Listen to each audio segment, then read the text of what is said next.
isa lang. Hindi, si Father. Hindi kaya baka mamaya kinuha na lang. Hindi naman. Kasi ano to, regular na to Friday. Every Friday.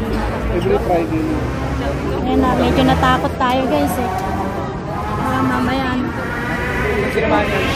Hindi si Father daw. Ano kay Father? Guys, pati na bumalik si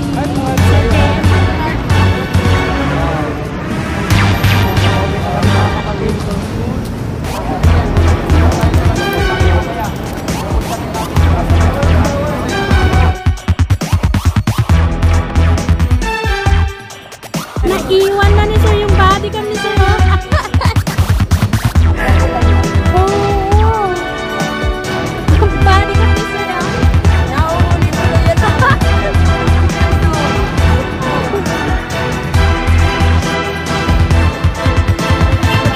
Because I want to talk to you guys. Okay?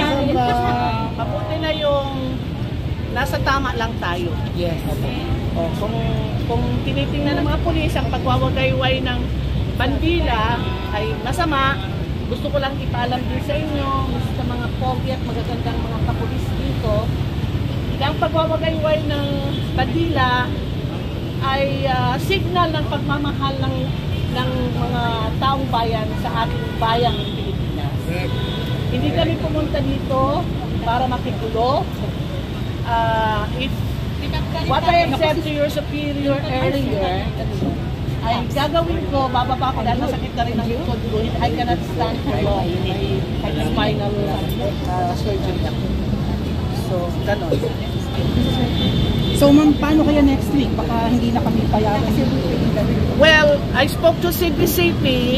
In fairness, this is owned by the Catholic Bishops' Conference of the Philippines.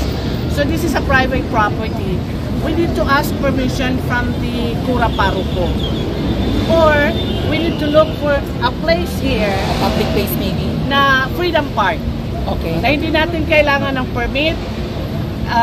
Hindi naman kailangan ng mga pulis dyan nasa area of ano lang nila. They cannot do like this na I don't know, are you harassing us? Mga pulis, are you harassing us or what? Papantay lang kami. Oh.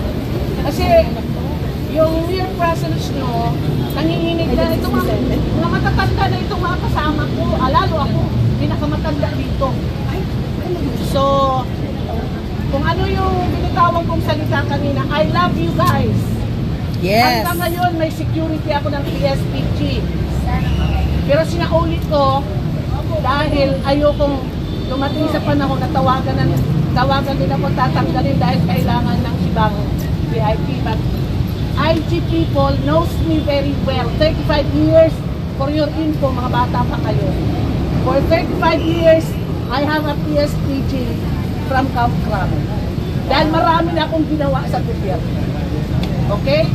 So mahal ko kayo at mahal ka namin. Mahal kayo namin. Mahal namin kayo mga sir.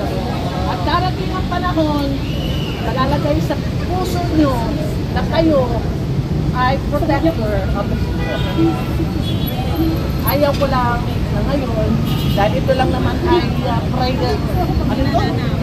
Prayer meeting. Ako yung isa-usaw lang dito, nagdala ng pagkain. Thank you ma'am. Okay? Thank you.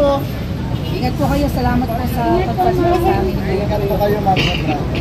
Ano po yung sinasabi ng mga pulisan sa atin dito ngayon sa ating pagkakatipon na ito? Well, I don't find bad against the policemen downstairs. Kasi nakaparada ako sa tabi din nila. Pinaradahan ko sila sa katabi nila. Kasi I feel that this PNP are our protectors.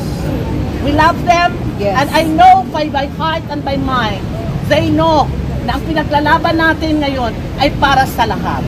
Yes.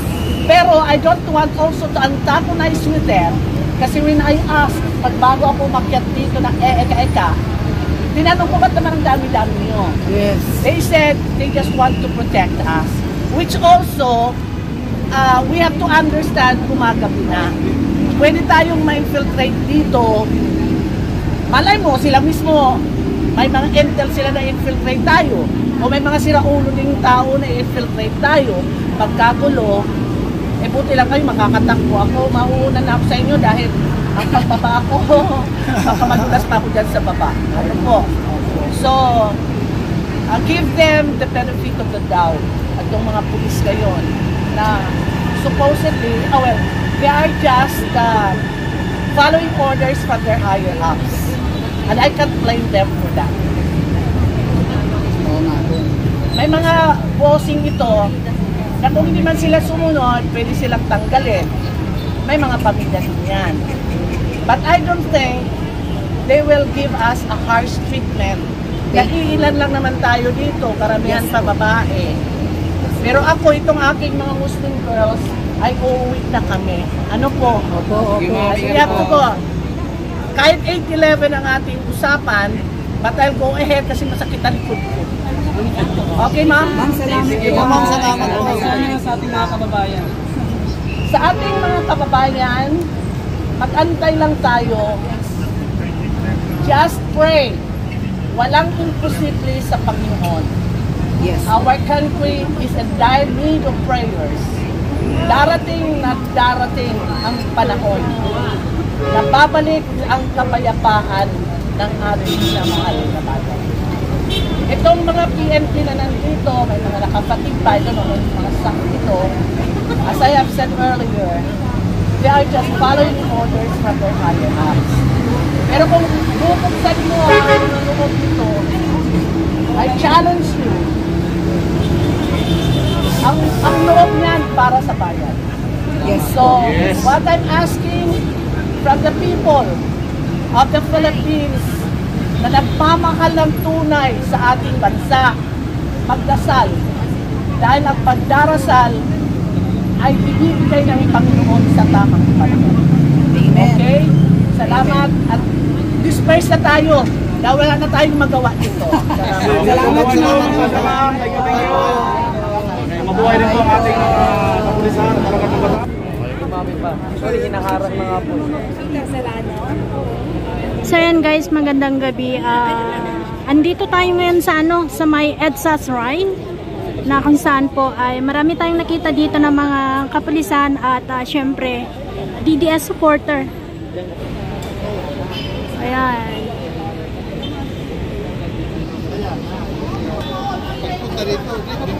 Ayan ang ganap. So prayer rally ito guys, kaya makikita nyo dito may nananalangin na at nagsasanto Rosario yun.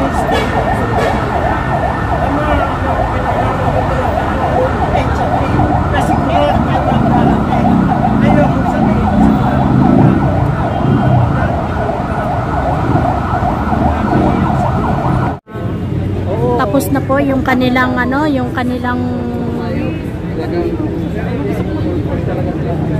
Ayun nga po, ang mahal ng ticket tuloy kasi biglaan. Biglaan lang din ako isinama. Ito mga sir natin, baka ninasok mo mga sir natin. tapos na yung kanilang na-late kasi tayo guys, no? So masunurin naman tayo guys. Ayan pa rin po, no? So, Ay, parang gusto ko try yan.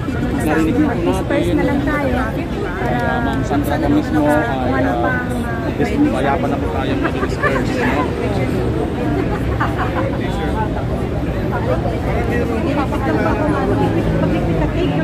Ayaw nila na mami pa. Sorry, hinaharang na nga po. baka kasama namin guys.